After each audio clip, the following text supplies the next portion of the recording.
ഒരു സെൽഫി എടുക്കാൻ അത് പ്രോസസ്സ് ചെയ്യാൻ മണിക്കൂറുകൾ വേണമെന്ന് പറഞ്ഞാൽ നിങ്ങൾ വിശ്വസിക്കുമോ? ഇല്ലല്ലോ. പക്ഷേ അങ്ങനെയായിരുന്നില്ല ഫോട്ടോഗ്രഫിയുടെ തുടക്കകാലം. ഏകദേശം 200 വർഷങ്ങൾക്ക് മുമ്പ് ഫ്രാൻസിലാണ് ഫോട്ടോഗ്രഫി ആദ്യമായി കണ്ടുപിടിച്ചത്. ജോസഫ് നെസിഫോ നിയപ്സ് എന്ന് പറയുന്ന ഒരു ഫ്രഞ്ച് ഇൻവെന്ററാണ് ഫോട്ടോഗ്രഫി കണ്ടുപിടിച്ചത്.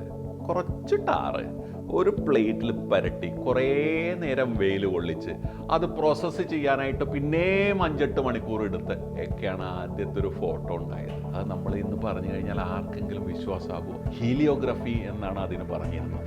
പ്രാചീനമായ ആ ടെക്നിക്കിൽ നിന്ന് അത്യന്താധുനികമായ ഈ ടെക്നോളജിയിലേക്കുള്ള ഫോട്ടോഗ്രഫിയുടെ പ്രയാണം വളരെ ഇൻട്രസ്റ്റിംഗ് ആണ്. നമ്മൾക്ക് അത് ഒരു റീൽ പരുവത്തിൽ റെഗുലറായിട്ട് കാണാം. ഫോട്ടോഗ്രഫിയെ പറ്റി അറിവും വയ്ക്കാം, നമുക്ക് ഫോട്ടോഗ്രഫിയെ പറ്റി പഠിക്കുകയും ചെയ്യാം. ആരോ പറഞ്ഞ പോലെ പൂരവും കാണാം, ചുള്ളി ഓടിക്കാം. എന്താ ശരിയല്ലേ?